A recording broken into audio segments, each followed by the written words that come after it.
كنت أصلي لقوم بني سالم، فأتيت النبي صلى الله عليه وسلم فقلت: إني أنكرت بصري، وإن السيول تحول بيني وبين مسجد قومي، فلوددت أنك جئت فصليت في بيتي مكانا حتى أتخذه مسجدا. فقال: أفعل إن شاء الله. فغدا علي رسول الله صلى الله عليه وسلم وأبو بكر معه بعدما اشتد النهار، فاستأذن النبي صلى الله عليه وسلم فأذنت له، فلم يجلس حتى قال: أين تحب أن أصلي من بيتك؟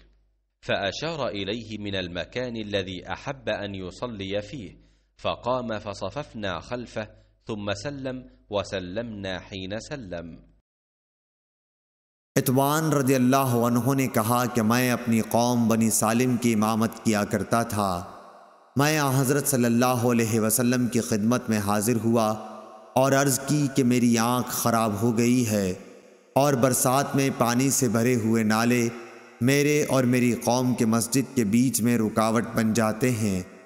میں چاہتا ہوں کہ آپ میرے گھر پر تشریف لا کر کسی ایک جگہ نماز ادا فرمائیں تاکہ میں اسے اپنی نماز کے لیے مقرر کر لوں۔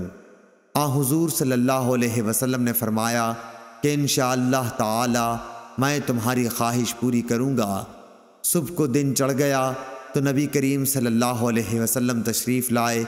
ابو بکر رضی اللہ عنہ آپ کے ساتھ تھے۔ آپ نے اندر آنے کی اجازت چاہی اور میں نے دے دی۔ آپ بیٹھے نہیں بلکہ پوچھا کہ گھر کے کس حصے میں نماز پڑھوانا چاہتے ہو؟ ایک جگہ کی طرف جسے میں نے نماز پڑھنے کے لیے پسند کیا تھا اشارہ کیا۔ آپ نماز کے لیے کھڑے ہوئے اور ہم نے آپ کے پیچھے صف بنائی۔ پھر آپ نے سلام پھیرا اور جب آپ نے سلام پھیرا تو ہم نے بھی پھیرا۔ صحیح بخاری حدیث نمبر 840۔